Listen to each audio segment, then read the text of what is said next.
আমাদের গাড়ি লিফটে লোড দিবে, 5 মিনিটের মধ্যেই লোড হয়ে যাবে। হ্যালো বন্ধুরা, গুড মর্নিং। তো সকাল সকাল চলে এসেছি আমরা স্টার ফ্যাক্টরি। কালকে রাত্রে এসেছি এখানে খালি গাড়ি, তো এখানে আমাদের গাড়ি লোড হবে। তো সকালে এন্ট্রি করলাম, গেটে এন্ট্রি করে চলে এলাম ভিতর পার্কিংয়ে। ভিতর পার্কিংয়ে এসে গাড়ির টায়ারে হাওয়া কম ছিল, তো গাড়ির টায়ারে হাওয়া দিলাম। হাওয়া দিয়ে চলে গেলাম বন্ধুর গাড়িতে। কালকে রাত্রের ভাত বেঁচেছিল, ভাতটাকে ভাজবো, ভেজে টেজে খাবো আর কি। তো তেল মেল গরম করে ডিম দিয়ে হালকা করে ভেজে নিলাম। ভেজে নেওয়ার পরে আমি আর বন্ধু খেয়ে নিলাম।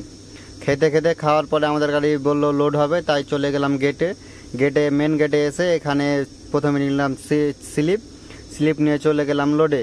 তো আমাদের গাড়ি এখানে লোড করতে এসে দেখলাম দুটো গাড়ি আছে, দুটো গাড়ির পরে আমাদের গাড়ি লোড হবে। তো দুটো গাড়ি লোড হলে আমাদের গাড়ি হয়ে যাবে। দেখতে পাচ্ছ পিছনে আরও লাইন লেগে আছে বহুত। তো চলে এলাম লোডিং পয়েন্টে। আমাদের গাড়ি এখানে লোড হয়ে যাবে মোটামুটি 5 থেকে 7 মিনিট লাগবে, মানে 10 মিনিটের মধ্যেই লোড হয়ে যাবে। লোড হয়ে গেল। লোড করার পরে চলে এলাম পার্কিংয়ে এসে এখানে তিরপাল মিরপাল করলাম। তিরপাল মিরপাল করে চালান মালান নিয়ে এখান থেকে বেরিয়ে গেলাম। স্টার থেকে এখন বেরোচ্ছি। আগে গিয়ে তোমার এনআরএলে গিয়ে খাওয়ার টাওয়ার বানাবো, তেল ভরবো ওখানে।